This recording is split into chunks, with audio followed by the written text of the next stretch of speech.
La captura de pantalla. Hasta ese día yo todavía pensaba que podía aguantar un poco más. La mesa del restaurante era una caja de ruido, vasos chocando, sillas arrastrándose, el televisor del fondo con el partido, mi familia hablando todos a la vez. Por fuera parecía una tarde normal.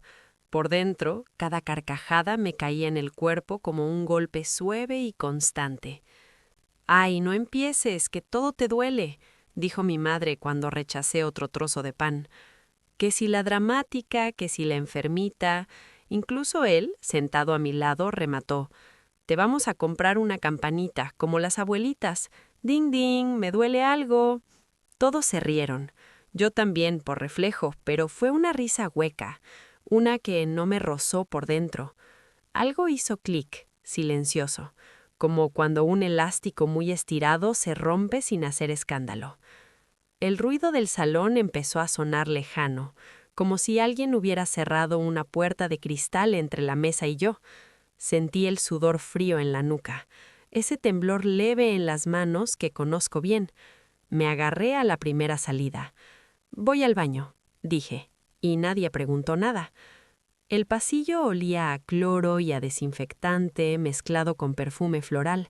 Cerré el pestillo del cubículo y apoyé la espalda en la puerta solo para escuchar mi respiración sin el fondo de carcajadas. En ese pequeño silencio, el celular vibró en el bolsillo trasero. 1, 2, 3 veces seguidas. Pensé que sería alguna amiga. Solo imaginar su nombre en la pantalla me aflojó un poco el pecho. Saqué el teléfono. No era una amiga, era el grupo familiar, el mismo que acababa de reírse en mi cara. Abrí el chat. Arriba del todo estaba el mensaje de él.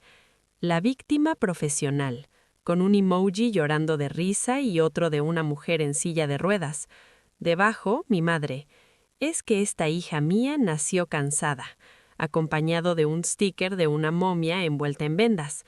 El resto eran jajajás, gifs de gente desmayándose, un «te queremos igual, ¿eh?», como remate, como si el cariño sirviera de borrador. El baño se encogió de golpe. El olor a cloro me sostuvo en su sitio mientras sentía cómo la cara se me calentaba. Mi primer impulso fue escribir un párrafo larguísimo, explicarlo todo, borrar el grupo. Pero mis dedos hicieron otra cosa. Sin ampliar la pantalla, dejé que la frase «la víctima profesional» quedara centrada, como un titular. Tomé aire despacio y, en lugar de responder, pulsé el botón de captura. Ese destello mínimo convirtió al teléfono, que hasta entonces era mi refugio, en escenario del agravio y en mi primera prueba de que no estaba imaginando nada. Silencio después del colapso. El ruido del restaurante todavía me vibraba en los oídos cuando cerré la puerta de mi piso. Adentro, de golpe, el mundo se encogió al tamaño del zumbido grave del refrigerador y del tic seco del reloj. Dejé las llaves sobre la mesa de entrada, me quité los zapatos a medio camino y me dejé caer en la cama sin encender la luz, como si la oscuridad pudiera amortiguar el cansancio que llevaba encima. El silencio del cuarto parecía denso, pero duró poco. En la mesita de noche el celular empezó a vibrar contra la madera, insistente, con ese zumbido corto que conozco demasiado bien. Una vibración, pausa, otra, 3 más seguidas. El mundo seguía hablándome como si nada, mientras mi cuerpo estaba en modo alarma, con la mandíbula apretada y el estómago hecho un nudo. Cerré los ojos, y aún así sentí cada vibración como un dedo clavándose en la herida. Estiré la mano en la oscuridad y encontré el teléfono. La pantalla se encendió al tacto, blanca y fría, iluminando a medias el cuarto. Íconos por todas partes, burbujas verdes, números rojos, un más 34 mensajes sin leer, que parecía más una exigencia que una notificación.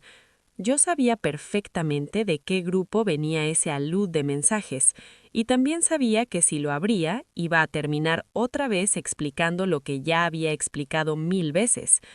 Aún así, por pura costumbre, deslicé el dedo para desbloquear. Entonces lo vi. Entre las notificaciones de siempre había un solo correo nuevo, con un asunto que no se parecía a ninguno de los demás. Este mensaje entiende tu dolor. No era publicidad, ni banco, ni redes sociales. El remitente no me sonaba, pero esa frase se quedó quieta en el centro de la pantalla, como si el teléfono de repente me ofreciera algo distinto al ruido. Me quedé inmóvil con el pulgar suspendido. Una parte de mí quiso abrirlo de inmediato, agarrarse a la idea de que alguien en algún lugar por fin entendía lo que yo llevaba años intentando poner en palabras.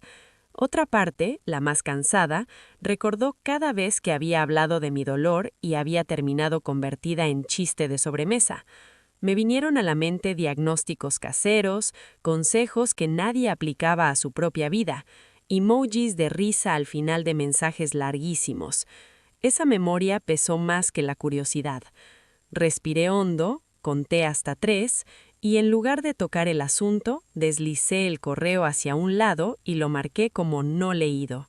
Lo dejé ahí, como se deja una carta cerrada sobre la mesa cuando aún no se tienen fuerzas para leerla. No sabía quién lo había escrito, ni qué decía exactamente. Solo decidí que no iba a mezclar esa promesa de comprensión con el resto del ruido. Admitir que no lo abriría en mucho tiempo se sintió curiosamente honesto. Salí de la bandeja de entrada y fui directa a los ajustes. Empecé a apagarlo todo. Quitar sonido, quitar vibración, desactivar vistas previas, silenciar grupos por 8 horas, por una semana, por siempre. Chat familiar, silenciado. Grupo del trabajo, silenciado. Notificaciones de redes, fuera. De todas las alarmas del teléfono, solo dejé activas las de medicación. La pastilla de la noche, la de la mañana siguiente, la alarma para recordarme que beba agua aunque no tenga ganas. En cuestión de segundos, el ambiente cambió. El refrigerador seguía zumbando en la cocina y el reloj seguía marcando, pero el teléfono, por primera vez en años, se quedó completamente quieto. Lo sentí pesado y mudo en mi mano, casi inofensivo. Lo giré boca abajo sobre la mesita y esa pantalla contra la madera se sintió más protectora que cualquier párrafo que pudiera haber escrito en el grupo. Afuera, las conversaciones seguirían sin mí. Adentro, el silencio empezaba por fin a tener espacio. Antes versus ahora, la que escuchaba pero no era escuchada. Con el teléfono boca abajo y la habitación en penumbra, sentí que mi cuerpo seguía en alerta aunque afuera ya no hubiera ruido. El silencio no traía paz, traía eco. Y en ese eco empezaron a aparecer escenas que conocía de memoria, versiones de mí misma jugando siempre el mismo papel, el de la que sostiene a todos. Antes me parecía normal. Desde esa cama, con taquicardia, empezaba a verse como un guión mal escrito. Me vi años atrás sentada en el sofá a las 2 de la mañana, con el móvil caliente en la oreja. Él hablaba sin parar, del jefe injusto, del compañero vago, de lo difícil que era ser el único responsable. Yo entraba a mi turno a las 8, pero decía, tranquilo, para eso estoy, una y otra vez. Todavía guardo los mensajes de después. Deberías cobrarme, eres mi terapeuta favorita, con corazones y caritas riendo. Entonces sentí orgullo. Ahora solo veo cómo se consolidaba un rol. Otra imagen se coló. Yo con el uniforme arrugado saliendo del trabajo cuando el sol ya estaba cayendo. 10 horas de jornada, más 1 hora y media diaria de transporte, 6 días por semana. En el autobús abría el correo y ahí estaba, casi siempre, un mensaje corto de mi jefa. Agradecemos la disponibilidad para cubrir la guardia de anoche. Contamos contigo. Ni una sola vez. ¿Cómo llevas el ritmo? ¿Necesitas descansar? Yo lo leía como reconocimiento, pero en realidad era un aviso de que podían seguir tirando de mí. Y en ese minuto en el que los dos estaban peleando por la autoridad en la familia sin ventajas, yo terminaba haciendo todas las compras, pagando papeles sin vibrar, informando a los demás de cuándo eran las citas del médico y hasta llevando las cuentas de cada quien para que nadie se perdiera. Todo el mundo decía que era la práctica, que era el pegamento que unía a todos, pero mi cuerpo estaba intentando decirme a gritos que ese pegamento estaba lleno de fisuras. Ese día el mensaje en el grupo había sido una carcajada, pero fue la carcajada que rompió el elástico. Ya no había reparar esa grieta. Y ese pensamiento me dejó bastante segura de que abordaría las cosas de una manera distinta a partir de ahí, a pensar cómo me ponía en primer lugar. En esos trayectos también escuchaba las notas de voz de mi madre. Audios de 5, 10 minutos, con cada pelea con mi padre detallada, cada preocupación por mi hermano, cada factura comentada.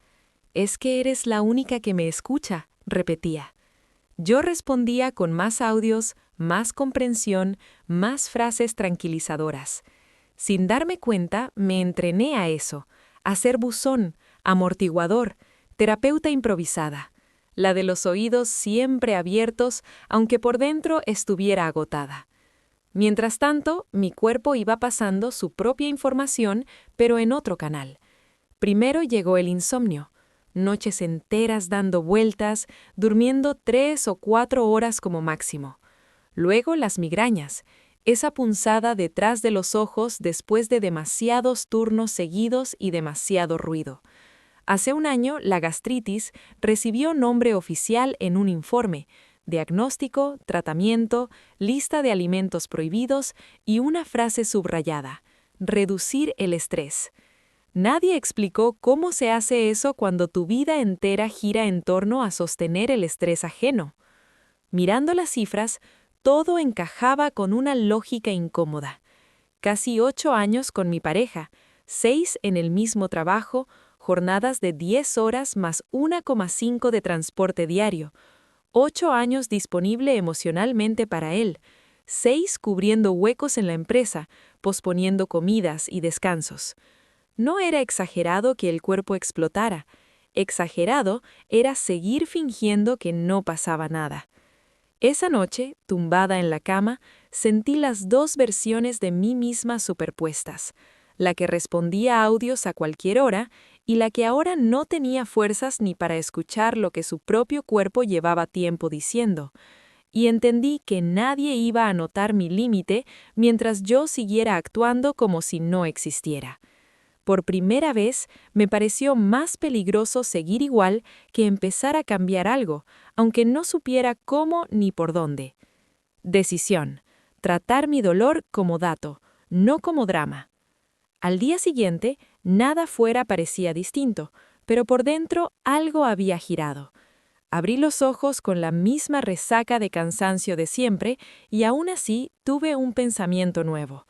Quizá mi dolor no era un exceso de sensibilidad, sino un informe que llevaba años ignorando. Lo repetí en mi cabeza como si fuera una instrucción médica. No es drama, es dato. Si un médico apunta 38,5 de fiebre sin discutir con el termómetro, yo podía hacer lo mismo con mi cuerpo. El ardor en el estómago, la taquicardia sin motivo, las noches de 3 o 4 horas de sueño, todo eso no era «soy un desastre», era información. Me senté en el borde de la cama y agarré el móvil. Esta vez no abrí WhatsApp para ver quién opinaba de mí. Abrí la app de citas médicas. El contraste fue casi ridículo. Iconos verdes repletos de mensajes versus una pantalla blanca con un calendario vacío. Introduje mis datos, seleccioné a mi doctora de cabecera y esperé. El sistema pensó unos segundos y lanzó la respuesta: próxima cita disponible en 19 días. Sentí el impulso conocido de decir, «Bah, ya se me pasará», y cerrar todo. Pero lo frené. Acepté la cita y añadí el recordatorio al calendario. Si mi cuerpo llevaba tanto tiempo avisando, lo mínimo era presentarme allí con algo más que «me siento mal». Quería que mi dolor dejara de ser un cuento que se puede exagerar y pasara a ser un expediente. Abrí la aplicación de notas y creé una nueva: síntomas. Ningún título dramático, ninguna metáfora. Empecé a escribir como quien hace inventario. Sueño, 4 horas, despertares, 3. Mañana, dolor de cabeza, 6 sobre 10. Acidez, nudo en la garganta. Tarde, cansancio extremo, ganas de llorar sin motivo aparente. Posibles desencadenantes: comida rápida, discusión, sobrecarga en el trabajo. Esta vez no escondí la parte emocional, la puse en la misma lista que los demás síntomas. Si el cuerpo lo siente, es dato. Luego abrí la galería de fotos. Ahí estaba la captura del chat familiar con la víctima profesional colocado como titular y la hilera de emojis de risa debajo. Durante años, eso era broma. Esa mañana lo miré como prueba de contexto. Seleccioné la imagen, pulsé imprimir y escuché el zumbido breve de la impresora en el salón. Cuando el papel salió, lo cogí sin temblar. Era solo una hoja, pero contenía una escena completa. Cómo se hablaba de mi dolor cuando pensaban que yo no estaba mirando. Decidí que iría conmigo a la consulta, junto con la lista de síntomas y el informe de gastritis de hacía un año. No para hacer un espectáculo, sino para que la doctora pudiera ver el mapa entero, no solo mi estómago irritado, sino también el entorno que lo normalizaba.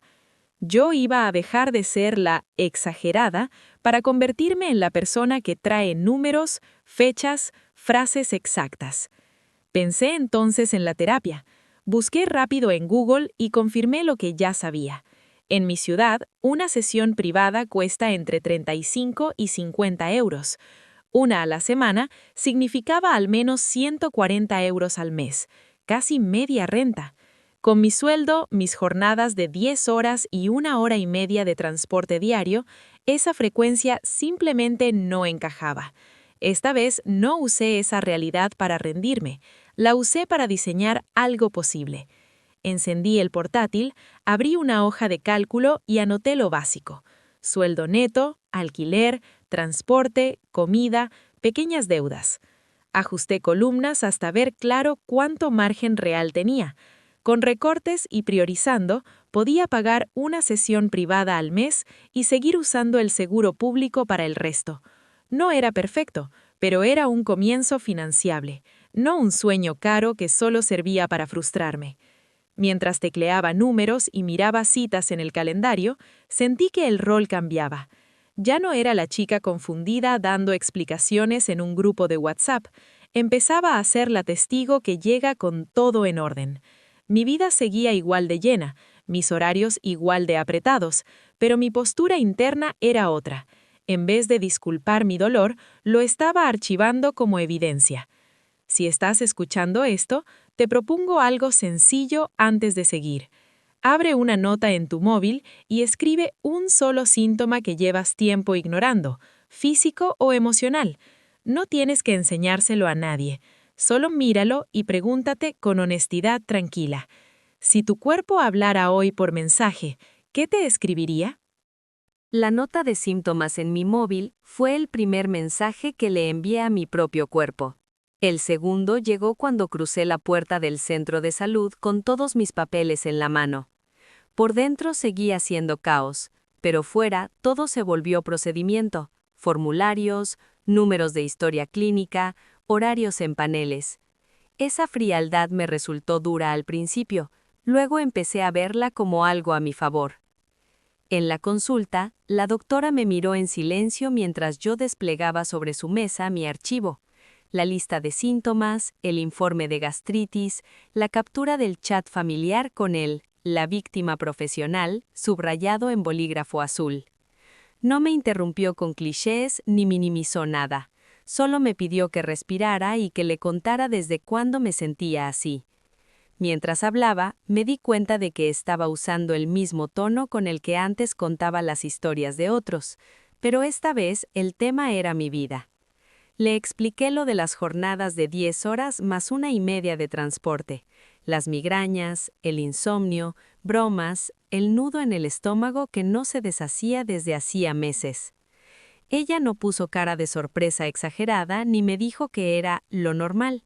Simplemente tomó el bolígrafo y empezó a traducir mi caos en lenguaje médico.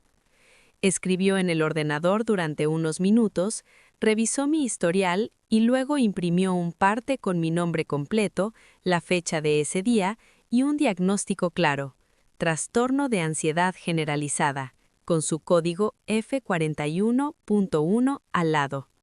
Debajo, en letras más pequeñas, añadió: se recomienda baja laboral de 30 días y revisión en 4 semanas. Me lo leyó en voz alta, no para impresionarme, sino para asegurarse de que yo también empezaba a hablar de mí en esos términos, sin diminutivos ni excusas. Salí de la consulta con ese papel en la mano como quien sale con un salvoconducto, sabiendo que venía con letra pequeña. Durante ese mes cobraría del 60% de mi salario. No era un premio, era un margen de maniobra, y aún así mejor que seguir desangrándome en horas extras y sonrisas forzadas. Al llegar a casa, no abrí WhatsApp, abrí el correo. Redacté un mensaje a Recursos Humanos con un tono que nunca había usado con mi jefa: formal, directo, sin disculpas. En el asunto puse solicitud de tramitación de baja médica, y en el cuerpo escribí la fecha, el diagnóstico, los días recomendados y la frase: adjunto informe médico para su gestión. Añadí que quedaba disponible para cualquier aclaración por correo, adjunté el parte escaneado y después de dudar un segundo delante del botón azul, pulsé enviar.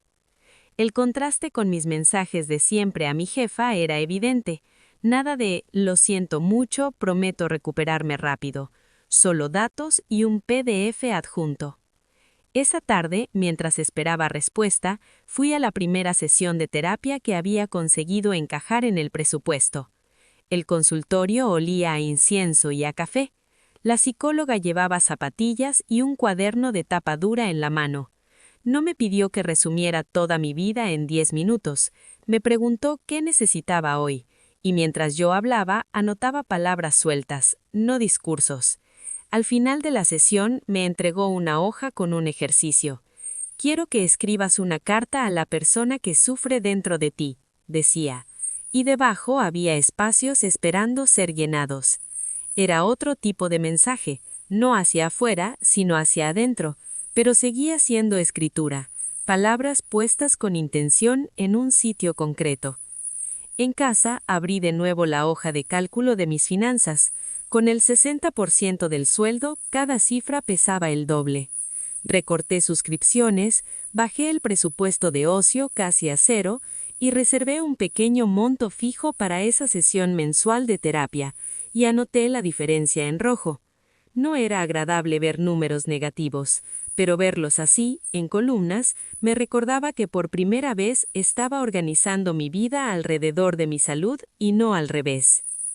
La respuesta de Recursos Humanos llegó al día siguiente, a las 9:14 de la mañana, con un asunto correcto y un tono que no esperaba.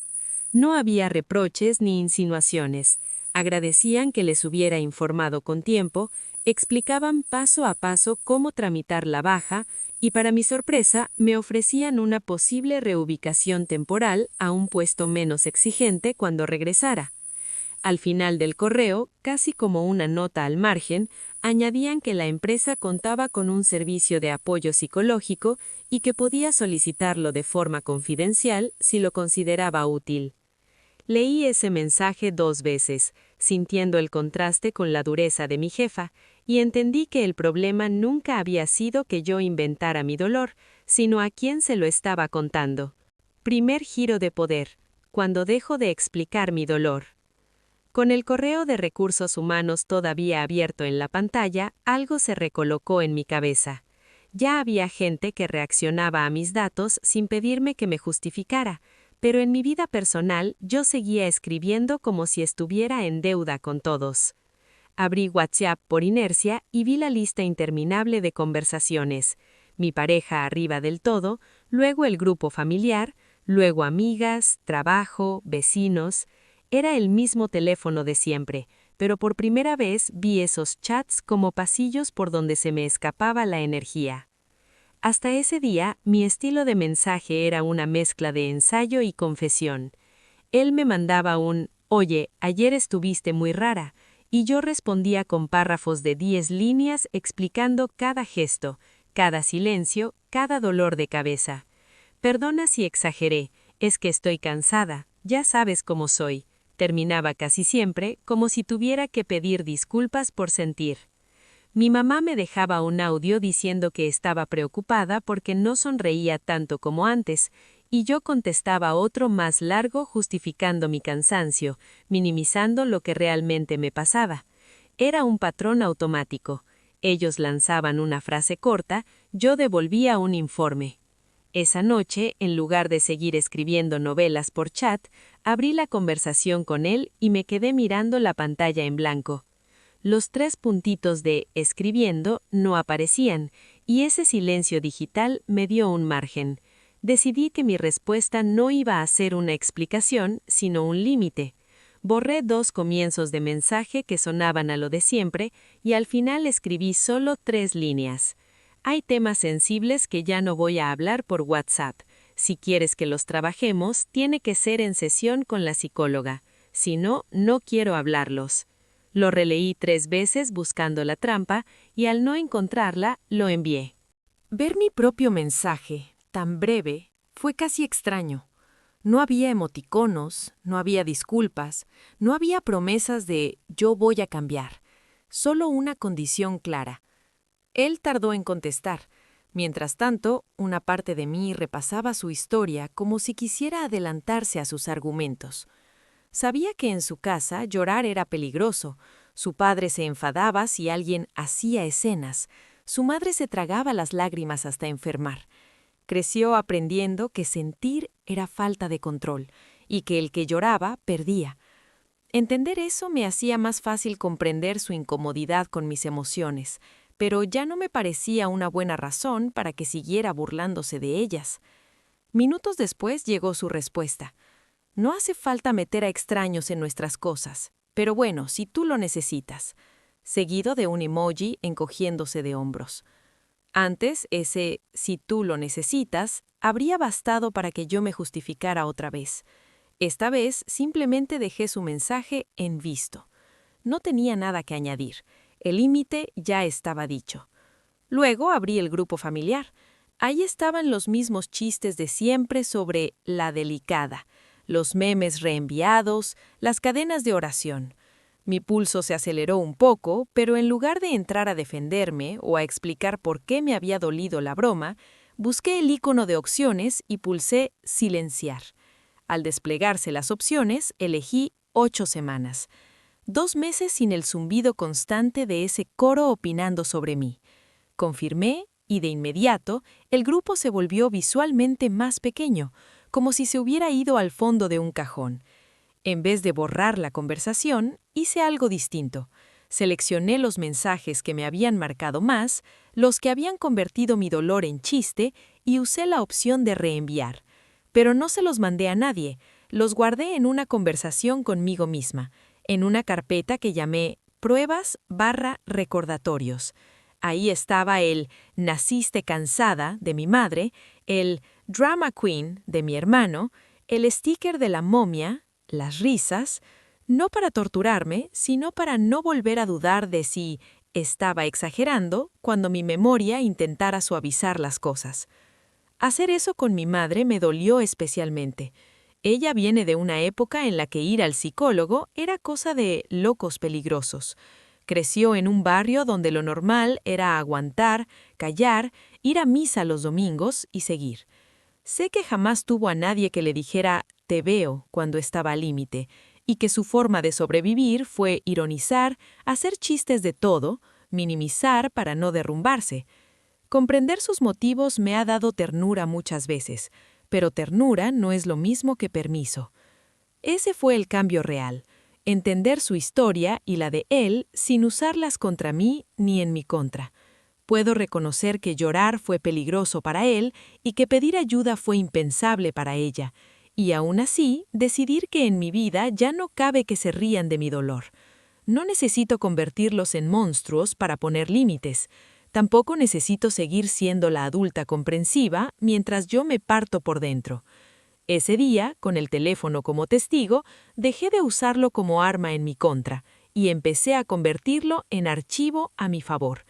y aunque por fuera no pasó nada dramático, por dentro fue el primer día en que elegí el silencio de mis nuevas fronteras por encima del ruido conocido de sus opiniones. Escalada, su culpa versus mi límite. Con el móvil en silencio por primera vez en años, lo siguiente que hizo ruido fue la culpa. Sonó en forma de timbre, un martes por la tarde, justo cuando yo rellenaba en el portátil otro formulario para el estudio al que quería mudarme. Miré por la mirilla y lo vi a él, con un ramo de flores baratas envuelto en plástico brillante. Abrí, pero solo hasta el tope del pestillo. Él sonrió, esa media sonrisa de siempre. Sé que todo se nos fue un poco de las manos, empezó. Exageré, lo admito, pero tú también dramatizaste, ya nos conocemos. Antes, esa mezcla de disculpa medio hecha y reproche encubierto me habría desmontado. Ahora sonó a guión que ya había escuchado demasiadas veces. Miré las flores, margaritas tristes, tallos torcidos, gotitas de agua falsa. Aquello no era un gesto romántico, era un intento barato de borrar la escena sin nombrarla. No es cuestión de dramatizar, le dije. Es cuestión de cómo hablas de mí cuando crees que no estoy. Él bajó la mirada apenas un segundo, luego volvió a inflar el pecho. Por eso vengo, para hablar en persona. No me dejes aquí en el pasillo, parezco un desconocido. Tenía razón en algo. El pasillo era frío, pero también era cierto que yo ya no podía dejar entrar a cualquiera solo porque siempre había sido así. Le propuse vernos en un café el día siguiente. Aceptó y se llevó sus flores de supermercado. La culpa volvió a sonar minutos después, esta vez por teléfono. Mi madre ni siquiera saludó, fue directa al centro. «Me he enterado de que quieres irte a vivir sola», soltó. «Me estás dejando sola, igual que tu padre». Su frase encontró el camino exacto hacia la niña que yo había sido, esa que vio a su padre hacer las maletas mientras mi madre lloraba en la cocina. Tragué saliva, pero esta vez no corrí a consolarla. «No te estoy dejando sola, mamá», respondí despacio. «Estoy cuidando de mí, no es lo mismo». Bufó al otro lado de la línea. «Cuidar de una misma, esas tonterías modernas», dijo. Antes nadie necesitaba psicólogos para vivir.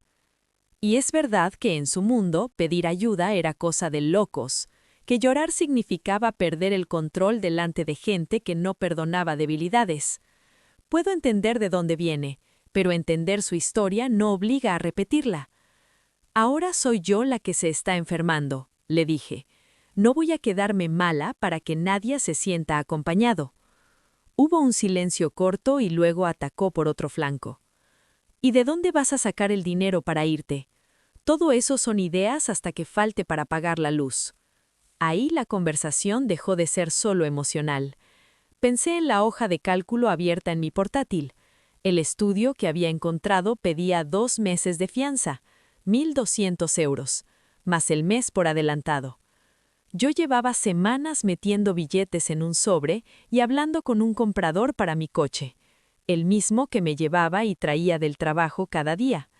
Aún así, seguía esperando desde hacía casi 3 semanas que la inmobiliaria aprobara mi solicitud de renta, revisando el correo cada mañana como si fueran las notas de un examen. Cuando por fin nos sentamos frente a frente en el café, todo ese cálculo económico venía conmigo como otra capa de realidad. Era un local de siempre, con luz amarilla y murmullo constante de tazas, cucharillas, conversaciones cruzadas. Elegí esa atmósfera a propósito, suficiente ruido externo como para que nuestro drama privado no sonara tan grande. Pidió un café solo, hizo un comentario trivial sobre el frío y tras un par de frases de relleno, soltó su oferta. «He estado pensando», dijo, apoyando los codos en la mesa. «¿Qué te parece si empezamos de cero? Tú y yo, sin reproches, sin psicólogas, sin meter a extraños en nuestras cosas. Volvemos a lo de antes, pero bien». La frase «empezar de cero» flotó un segundo entre nosotros, tentadora y familiar. Antes me habría sonado a salvación. Ahora la sentí vacía porque venía sin una sola acción concreta. Abrí la carpeta y saqué una hoja A4. la impresión de la captura del chat familiar con su «La víctima profesional», rodeado de risas. La deslicé sobre la mesa, entre su taza y la mía, y la giré hacia él. Dije sin levantar la voz, es tu cero. No era fácil, pero seguir igual me costaba mucho más que cualquier mudanza. Estoy haciendo números, respondí. No es un impulso, es un plan. Chasqueó la lengua, murmuró algo sobre modernidades y colgó sin despedirse. Me quedé mirando la pantalla negra sintiendo cómo la culpa intentaba entrar por las rendijas de mis dudas económicas. Pero sostener mi límite también pasaba por ahí. Aceptar que no era un «me voy y ya», sino vender el coche, aprender rutas de autobús, afrontar un depósito caro y un presupuesto ajustado que solo yo iba a pagar. Esa parte nadie la veía cuando me llamaban egoísta. Al día siguiente llegué al café 10 minutos antes de la hora. El local estaba lleno de un murmullo cálido. Cucharillas golpeando tazas, sillas arrastrándose, conversaciones que no tenían nada que ver conmigo. Elegí una mesa al fondo. Quería que lo nuestro ocurriera en un lugar donde el mundo siguiera haciendo su vida. Él entró con una cazadora que le quedaba grande y el móvil en la mano. Ya no había flores. Se sentó frente a mí, dejó el teléfono boca arriba sobre la mesa y sonrió, como si fuéramos una pareja normal teniendo una conversación incómoda más. «Pensé que al final no vendrías», dijo. «Te dije que si querías hablar, aquí estaría», contesté. Pidió un café solo, yo uno con leche. Él habló un rato de temas neutros, como si necesitara calentar. El trabajo, el tráfico, algo de un vecino. Yo lo escuché en silencio, sin rellenar huecos, sin ofrecerle salidas. Al final llegó a lo que venía. «He estado pensando», empezó. «Podríamos empezar de cero, tú y yo, sin terceros, sin psicólogas, sin remover cosas viejas. Borrón y cuenta nueva». Su cero venía sin una sola acción concreta. Era la misma fórmula de siempre. Tú olvidas, yo no cambio. Pensé en su historia, en esa casa donde llorar era peligroso y cualquier debilidad se usaba en tu contra. Lo entiendo, pero comprender su miedo no significa seguir adaptando mi vida para que nunca se vea obligado a mirarlo. Saqué de mi bolso una carpeta fina y de dentro una hoja A4. Era la impresión de la captura del chat familiar, su «la víctima profesional» rodeado de emojis de risa, la frase de mi madre, las carcajadas en cadena, todo en blanco y negro. La deslicé despacio hasta el centro de la mesa, entre su taza y la mía, y la giré hacia él. Dije, sin subir la voz, es tu cero. Él bajó la mirada hacia el papel como si de pronto no lo reconociera. Yo lo miré a él, sintiendo un leve temblor en las manos bajo la mesa, pero manteniéndolas quietas. Mis límites ya no vivían en párrafos justificando cada emoción, ni en peleas eternas por chat. Estaban ahí, en esa hoja y en mi decisión de no moverme de lo que mostraba. Lo que él hiciera con esa verdad era suyo. Lo que yo haría después, por primera vez, iba a decidirlo yo. Cara a cara. Abro el mensaje y cierro el ciclo. La noche antes de entregar las llaves de la casa, el silencio pesaba más que las cajas apiladas en el salón casi vacío. Yo sabía qué iba a decirle a él, pero todavía no tenía claro qué iba a decirme a mí. Encendí el portátil sobre la encimera, única superficie que quedaba libre, y la bandeja de entrada se iluminó como una habitación vieja llena de cosas sin ordenar. Entre correos del banco, publicidad y confirmaciones de mudanza, seguía ahí, quieto, el asunto que llevaba meses esquivando. Este mensaje entiende tu dolor. Lo había marcado como no leído tanto tiempo que casi se sentía ajeno, pero esa noche ya no tenía nada que poner delante. Hice clic con la misma mezcla de miedo y curiosidad con la que se abre una puerta que ha estado demasiado tiempo cerrada. Arriba del todo vi la fecha de envío, 1 año, casi día por día. El remitente era mi propio correo personal y una nota pequeña de la plataforma explicaba que se trataba de un mensaje programado. Recordé de golpe aquella sesión de terapia en la que la psicóloga me habló de una web tipo Future Me y me pidió que escribiera algo para la tú que seguirá dudando de sí misma. Empezaba seco, sin salutación.